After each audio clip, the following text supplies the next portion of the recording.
Hi everyone, Preeta here from Bug, Bharat Udyog Gaurav. Good to see you all. For all those who don't know, Bharat Udyog Gaurav is on a mission to create 1 million digital footprint for MSMEs and entrepreneurs. Here we are today with a very inspiring woman. And I think I have her here.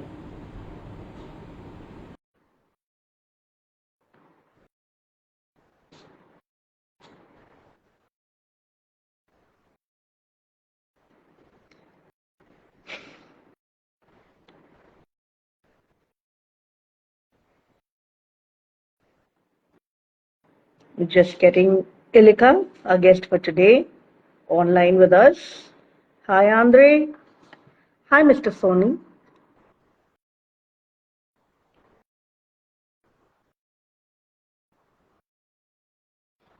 Hi, Ilika. I'm just getting you on with us.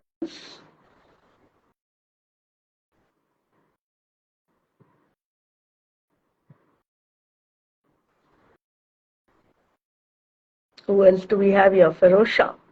Hello.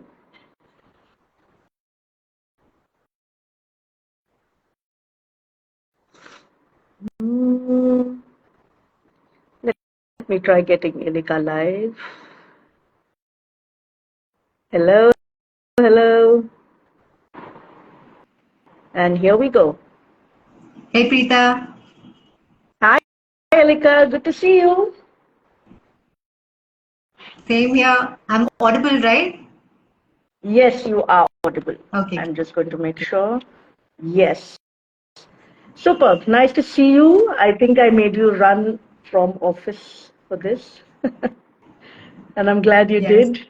You did manage to find the time. For all those of you who don't know, Ilika is this fascinating woman, and if you hear all the things that she does in a day, you'll be amazed. And we are very lucky to have her here today. Okay, she manages a cat as well on the side.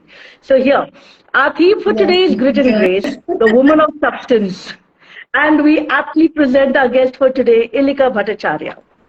So to introduce her, brought up in Dubai, Ilika studied and worked there before moving to Mumbai.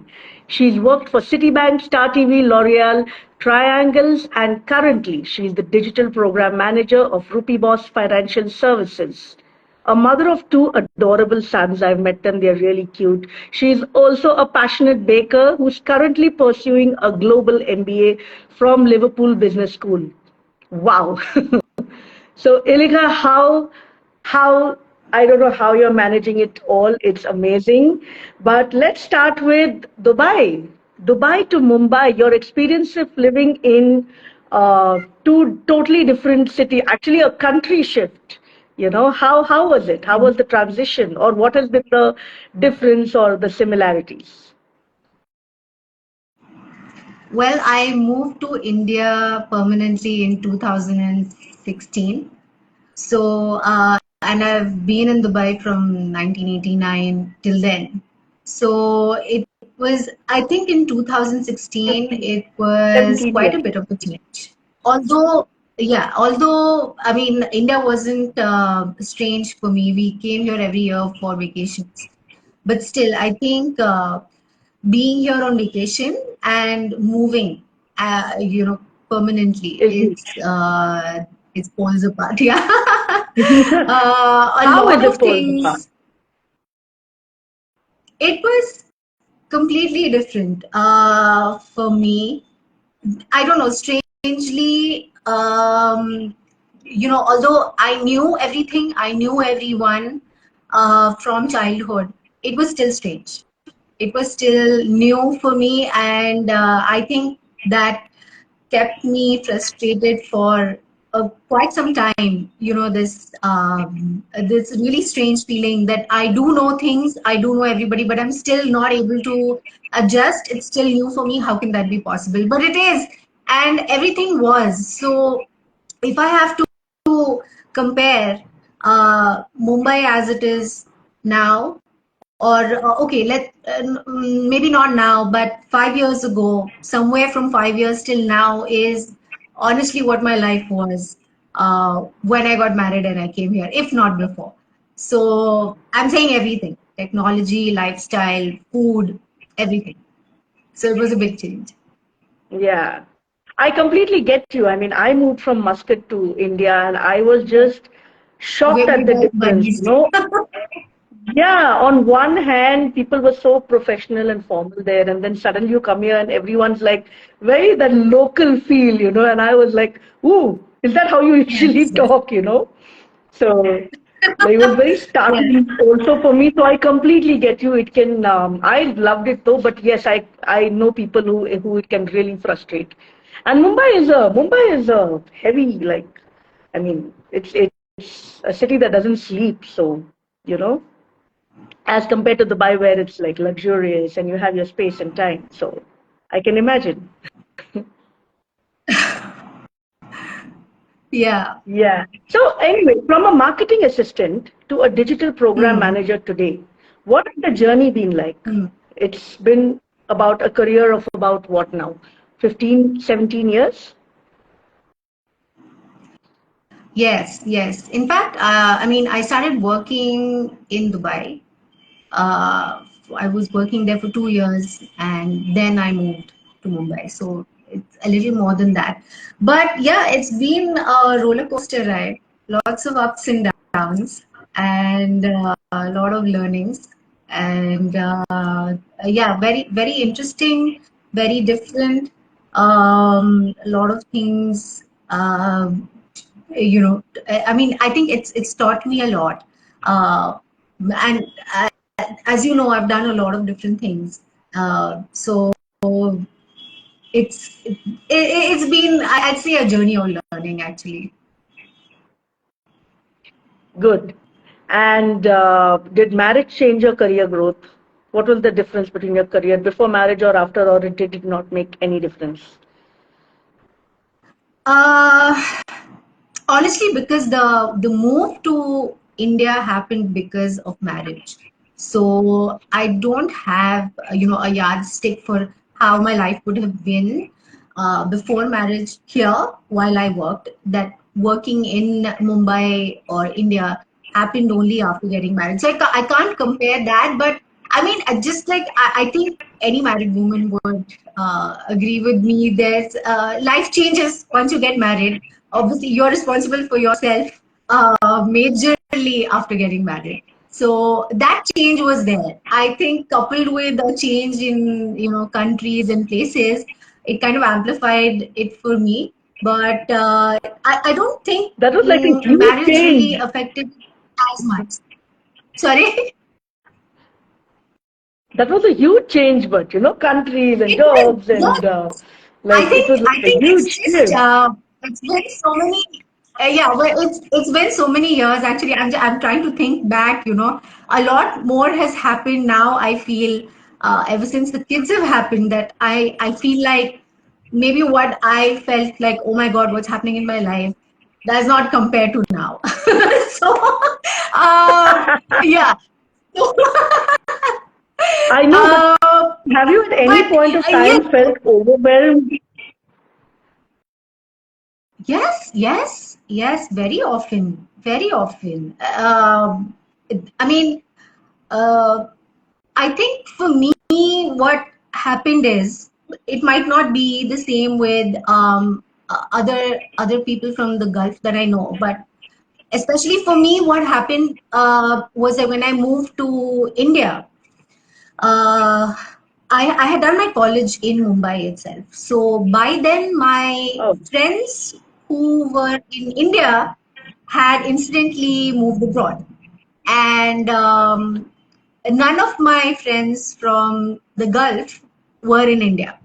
So oh, it was difficult. So you do have your girl tribe, and you do have your friends, and I've been lucky and blessed to have wonderful friends whoever I have met.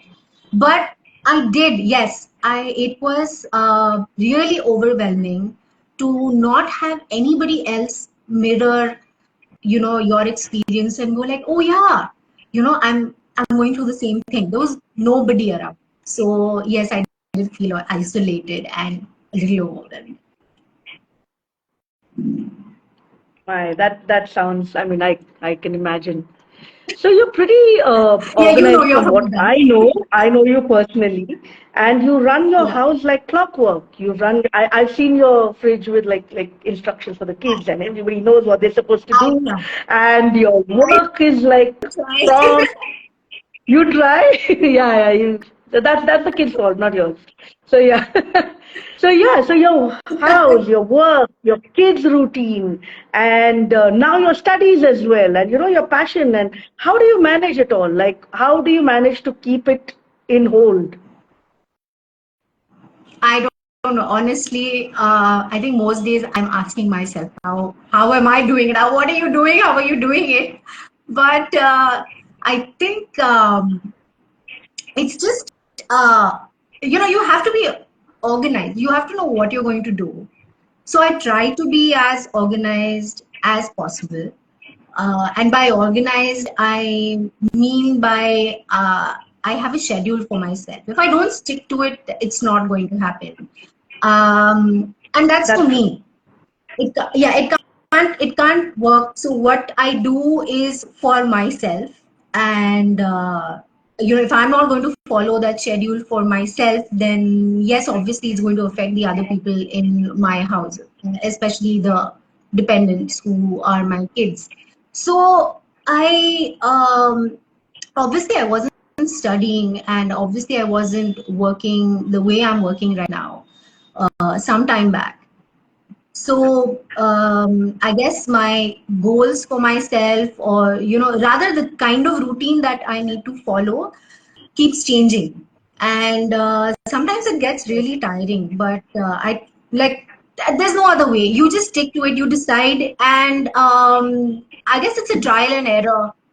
And one day you will figure out that okay, great, this It is working out. just So works. yeah, and some days it's not going to work out. In fact, if I have to tell you, at least once a week, it's I mean, there's no better word for it. It's a shit show, really. Once a week at least. So Yeah, it earlier must it be just used to all yeah, over, right? earlier it used to overwhelm me, but I think I am. In fact, not I think. I'm glad that I have reached this stage where I know to expect it.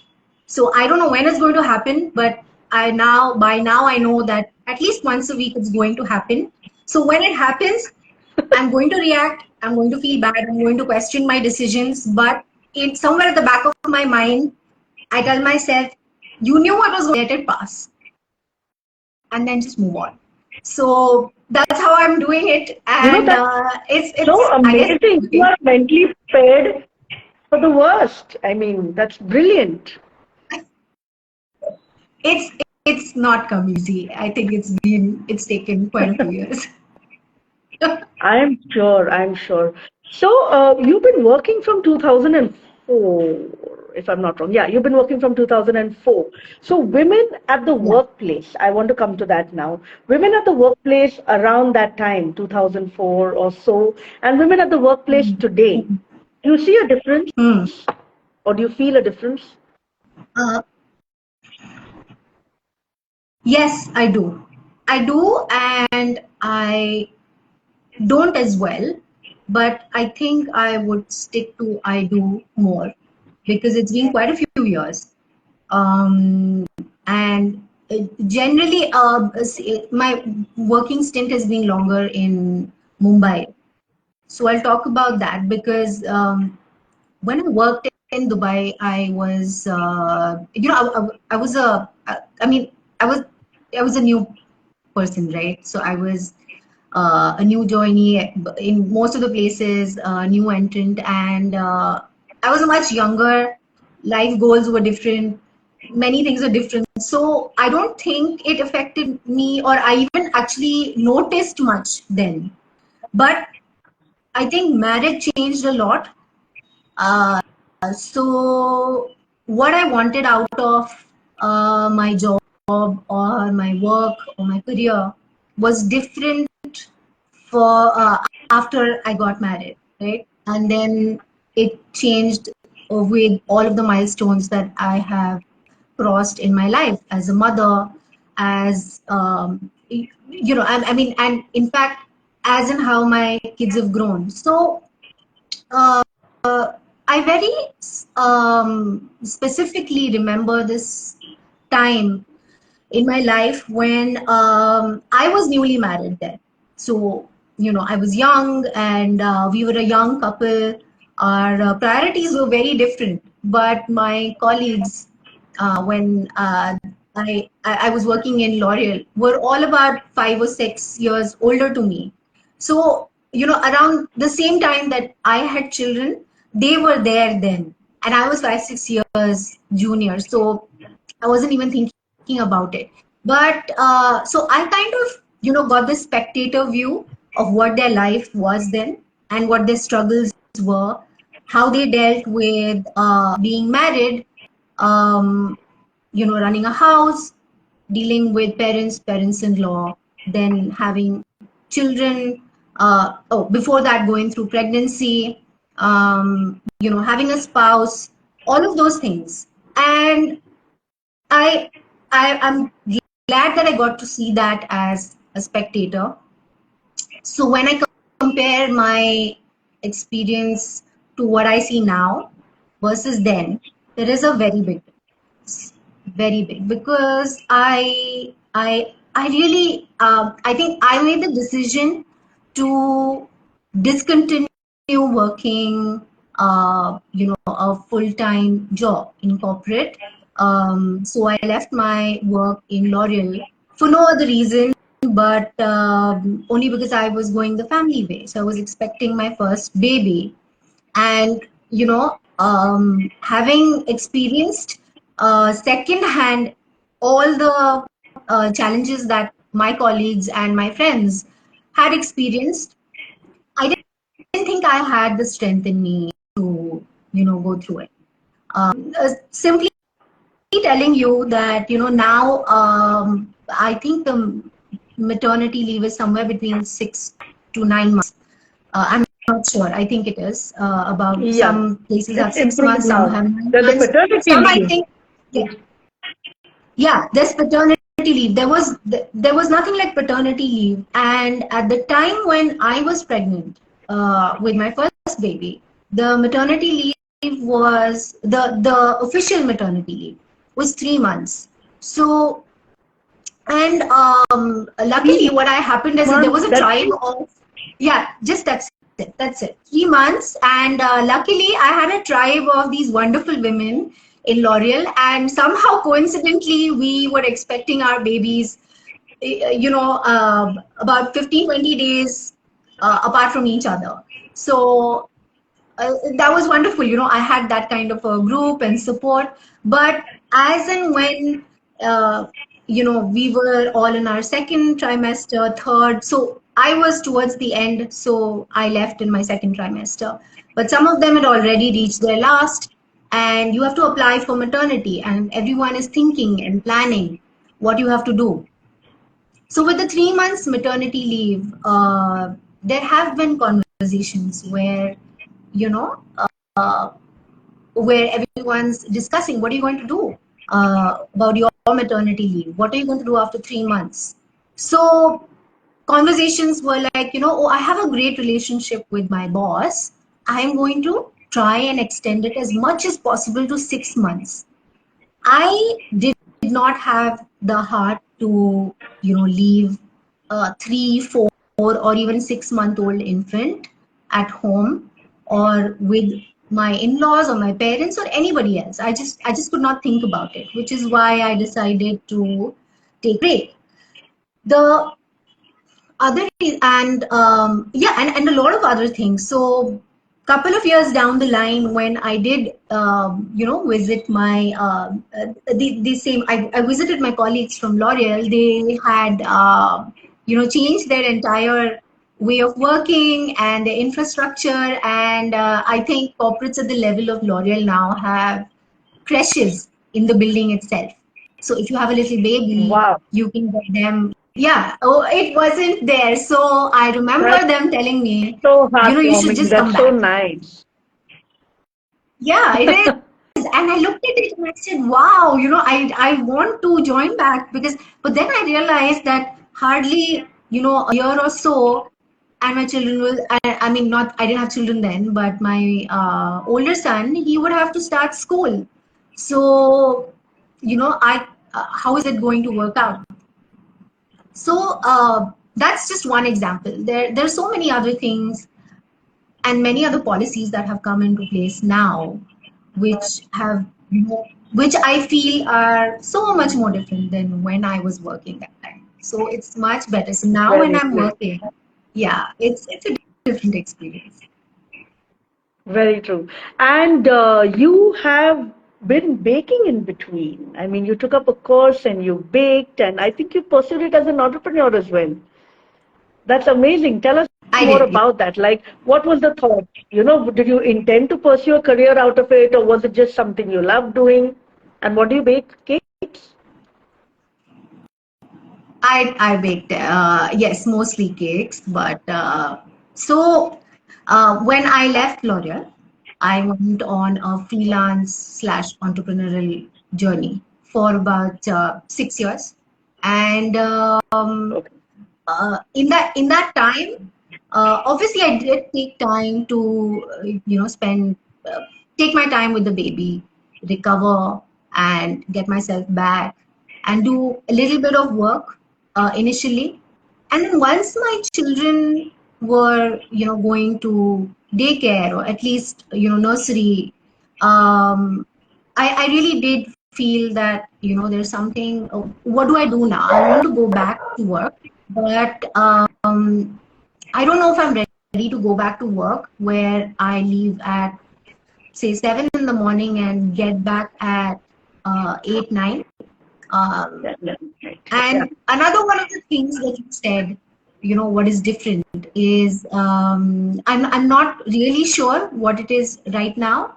But at least my experience was that when I had to get back to work, I couldn't find a creche or a daycare that ran in sync with office timings. So usually daycares, I think they shut by 6:30 or so, 6:37.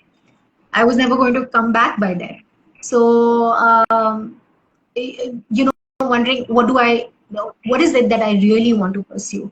And baking has something, I mean, is something that I have always been interested.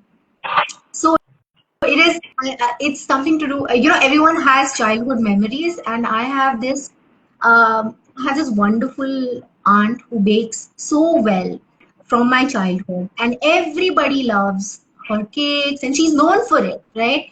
And there's this one memory that's etched in my head, where when I was in Dubai, we were part of this community club, and they would have these different events and picnics and whatnot. So I think in the first few years only, maybe the first to second year that I moved to Dubai, there was a fun fair, and there was a stand that a stall that my all these other aunties they ran.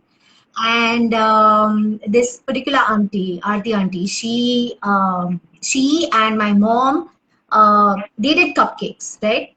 That time in 1991, with this colorful frosting and all, and I just can't get that memory out of my head. I was like, I want to do this one day. I want to do this one day. So the moment I could do it, I did it.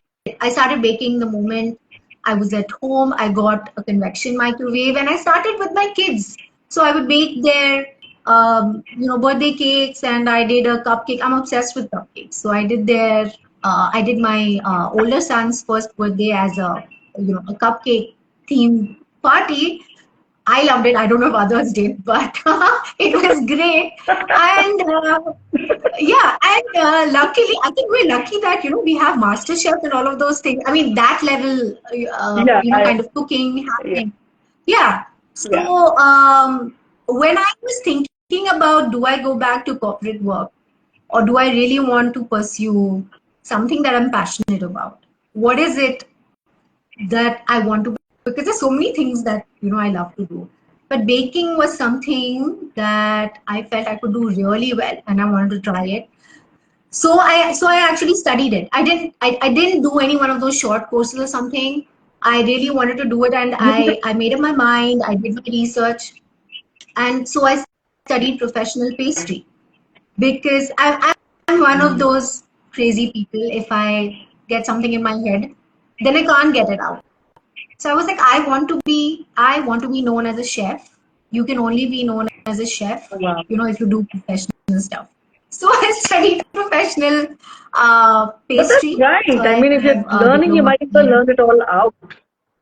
Is Yeah, yeah. that why you? Is So that why I you're went to doing your college MBA? for a year. You're doing your MBA now?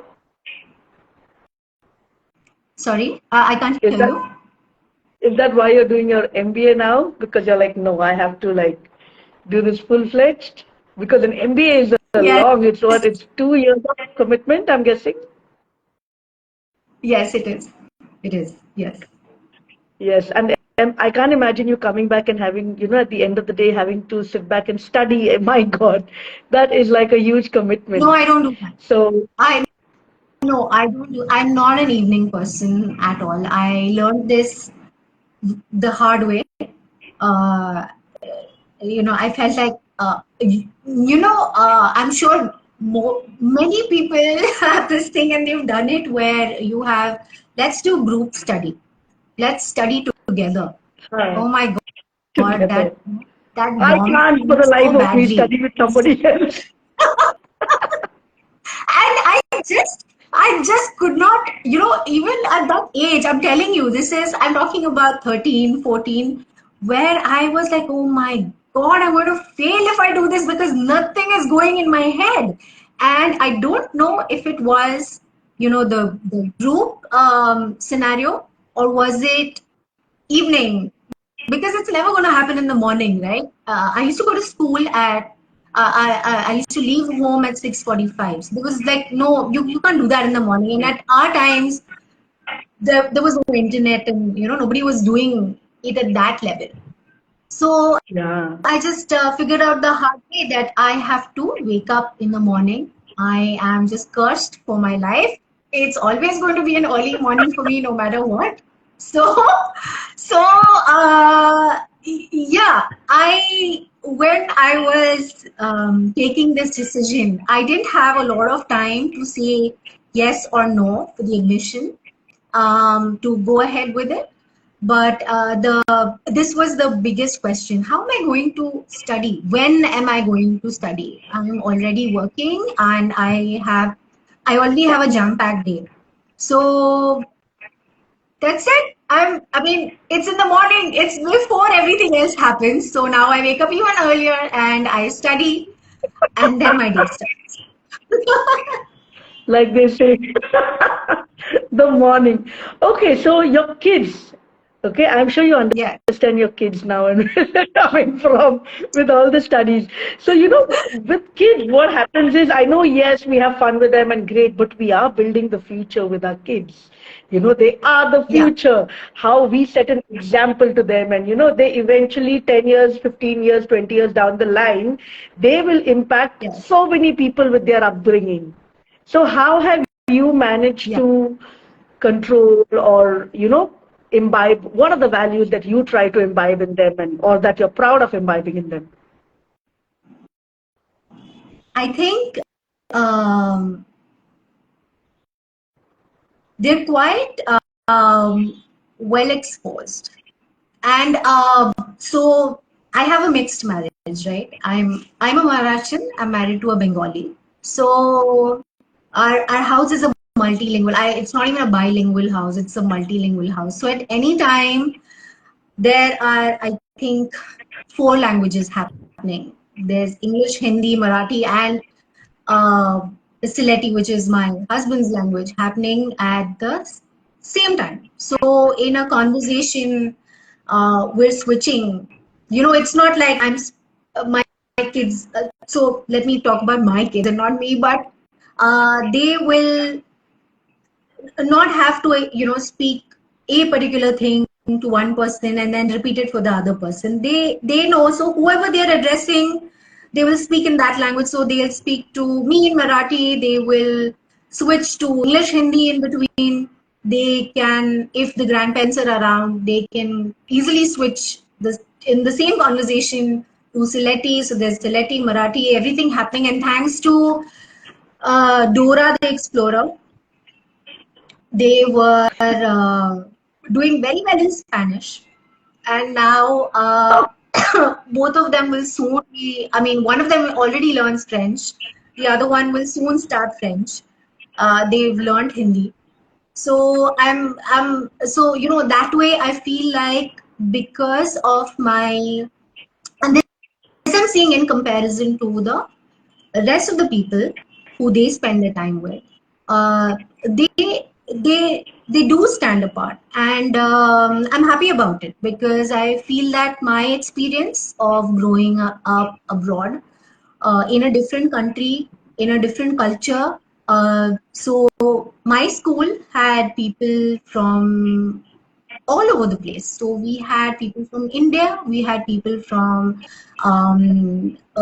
all kinds of Arabic countries. We had, I remember there was a girl from, Russia also in my class. There was someone from Thailand also. I can't name all of them, but so that's how we grew up. And the neighbors who we had, the people who we met in supermarkets or something. You would know it. The experience is different. It's not that I'm Gujarati, I'm Sindhi, I'm Marathi, or I'm whatever, which is, in India, because we're in India, obviously. When you We're in are India. an Out there, you're just immigrant, Indian. yeah, you're just Indian, yeah. So you're Indian. You're Indian. Yeah. I'm Arab. I'm American. I'm Thai. American, I'm yeah. Chinese. Yeah. So I can't. I mean, I can't, and I don't want to switch that off in me. So I'm glad that that part of exposure with everything. So that comes with language, that comes with lifestyle, that comes with the culture, that comes with the history. It comes with everything that I can give my children. And True. yeah, so I'm really glad. And they have very, very easily picked that up. Or they don't. I'm really glad that they don't. I hope that they don't. I don't think they do feel so very different, or rather alienated, in the negative way from the rest of their friends. For them, I think it's more like a bonus. So I'm really happy about it. So an offhand question, your husband's a director. I mean, he directs ads and films and, things like that. So, of course, he has a very, very random schedule. And Yes. someone has to balance it. I'm assuming you're balancing it. So how does that usually work at home? Do you switch, like, today you do this, today I'll do this, or is it, is there like a structure to that? How do you divide stuff between yourselves? Work, home? I think so. I don't. I mean, okay, this is going to maybe sound weird. I don't know, but I have COVID to the COVID lockdown and the entire chaos to thank for a little bit of routine in this aspect, because prior to that it was extremely random. And I think if there was any balancing that was needed to be done was happening mostly from my end, because you can't do anything. He can't do anything about his shoots, he can't That's do true. anything about his That's meeting. true. It has to happen, right? I think That's true. when COVID happened, obviously everybody was forced to be at home. I'm sure a lot of people, whatever they say, they loved spending that time at home. There was no running for work. There was no, random calls. And even if they were happening, I think they were welcome because nobody was getting to step out or have any kind of contact with anybody. Yeah. And we realized Uh, we could survive without I think, traveling. yes, you could survive without traveling. You could survive by, being in a routine, you could survive. And in fact, it was a great experience, and I think a much needed experience where I think most men would feel that way. I feel that they actually got time to spend with their families, with their children, who I don't think that they were really getting to, pre-COVID. And I don't know, I might be wrong, but I don't feel it's as bad as it was pre-COVID, because there's a, completely new outlook towards life, with, in most of the people. So post-COVID, I think, there's more of a balance. There's more involvement from my husband, and now that I work, and we had a lot of sudden changes that happened after COVID in our life. So we had a change of school, I had a change of work, so many things to adjust to. Currently, there is so much more balancing going on from my husband's end. So I would say it's nearly 50-50 now, because there's one child who goes in the morning and there's another child going in the afternoon. So initially we struggled a lot, and I was really stressed out about how we're going to manage, because it was new for him also, right? It's as simple. It's not about, I'm the woman or he's the man or something. It's just something he's not primarily handled before. So how are we going to adjust to that? And for me, it was more about letting go and, trusting the process and saying, it's okay if it's not the same thing, as long as it is that which needs to be done, it doesn't matter. And the kids are not going to, I was like, okay, let me observe. And they were okay. So, but yes, there were a few hiccups and, everything, but everything was fine. And yeah, he does a lot more now. And I don't think it would be possible, not as a woman only, right? As just as a partner, as a spouse. I think it's really important. You can't, what's important is enabling the other person. So just, saying that, I'm sure, what I feel is, when people ask, how do you manage? I think it's quite rampant that, um, most people, whether it is your family, your parents, or it's your spouse or your in-laws, or whatever it is, they're most of them are they're supportive, right? They're supportive by thoughts, or if it's your employer or whoever it is. What I feel is, it's not going to work out till you enable the other person. So I think that's something, it's taken working You on have our to give end them also, that to both opportunity of us. and space and trust. Yeah. No, I mean, not only that, but, see, if I tell you that, look, I support you, you can work, you can follow your passions or your hobbies or whatever. Saying that is different from actually making it possible for the other person to be able to do it. And the making it possible would mean different for different people. So maybe the person who needs to, we all have 24 hours and we all have responsibilities and other, important things in life. So how do you juggle it? One person can't do everything, right? You can't say that, I have my bucket full already, but I also want to do, and, those are my responsibilities and all of the important things that have to be done. And then I want to pursue my hobbies, or then I want to pursue a career, or I want to study, or anything.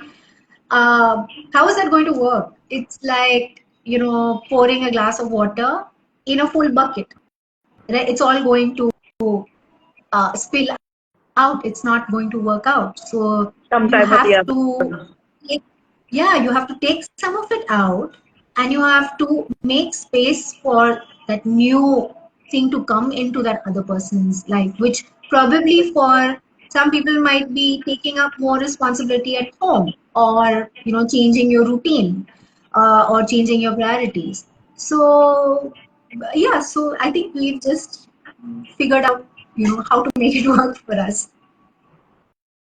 That's brilliant. So to end with a fun question, what's your guilty pleasure when you get that little time off to yourself? What's my guilty pleasure? I love spending time by myself doing nothing.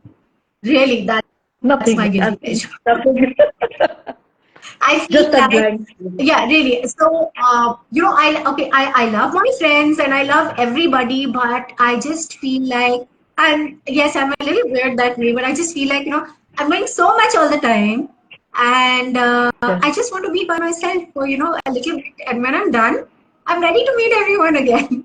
So I love spending time by myself, and probably read Yeah. a little bit or do something. I mean, really, like when I tell somebody, what do you do, and they're like, what? Like that's not even. So I say, no, that's fine. I love doing it. Brilliant.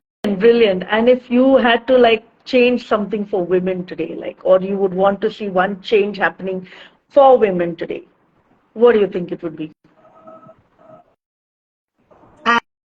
I mean, are you asking work wise or how? In any way, at work or at home or in life, or how would they think, or how people react to them, or whatever. One change that you would wish would happen for women, that you think would make life nicer. I think I'm going to try to keep this as short as possible, but you know, so nobody can deny that the women in our lives, right? The mom or the wife or whoever. Mostly, it's these figures. They are the central character in everyone's story because they are the backbone of the household. They are the backbone of most people's life or the support system. So um, whether the woman is working or not working, I really feel that with we have a lot of these welcome policies that have come, like we spoke about the maternity leave, and we have sick leaves and everything, whatever. There are quite a few newer things that have come in. There's paternity leave and all that. But as a whatever I have experienced when I wasn't full time working or when I was freelancing, and now, and my experience as a parent, as a wife, um, even as a daughter, I feel like there needs to be, at really like policy changes at the ministry level, and as well as every, at the entity level, like employer level, because whatever changes are there, I feel like the very satellite changes, they kind of don't make sense, but I mean, they're a welcome change, but they kind of don't make sense. For example, I'll give you all the parents, right? Uh, they're they're all. It's such a disconnect because the time. Why would you want? What are we working for? We're working for a great life. Why do we have children? Shouldn't we be encouraging parents to spend more time with their kids, or spouses to spend more time with each other because we value relationships, etc. So why can't something as simple as school timings uh, in our country don't match office timings? So how are you going to have stress-free, happy employees coming into work every day? One small, it starts raining, schools are shut, everyone's wondering where are we going to keep our kids? They're going to be at home, and it's a domino effect, and you're just worrying the entire time.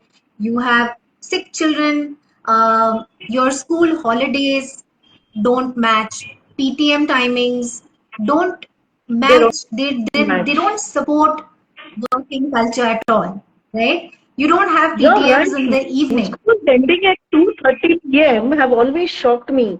And I'm like, who is going to pick up the kid? How do you manage that? No, there's nobody. There's nobody. So, and it's something, I feel like it's something to question, right?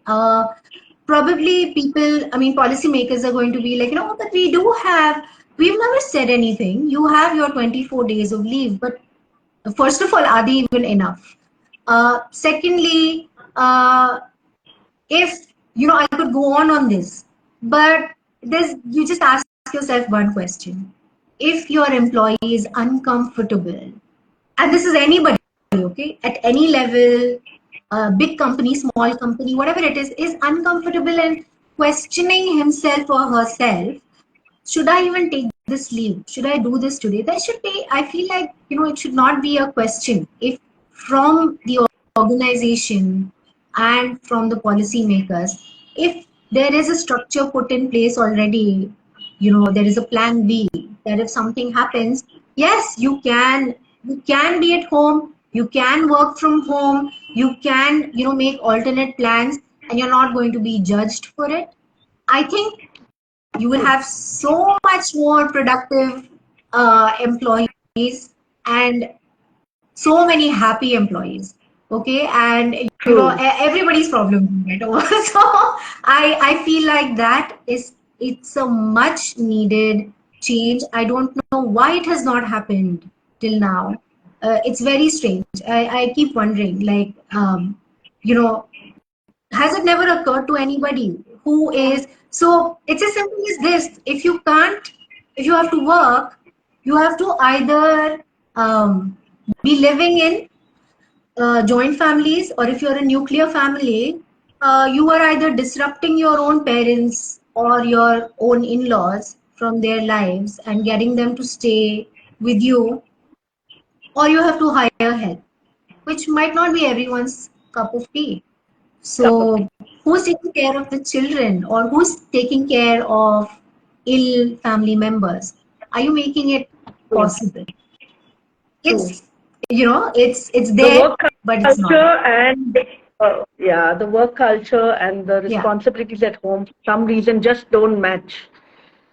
So yeah, I completely get that. But in Mhm. spite of it, you have pursued it, and we are so proud of you, Ilika. You've really, literally, in all simple terms, done it all and still doing it all.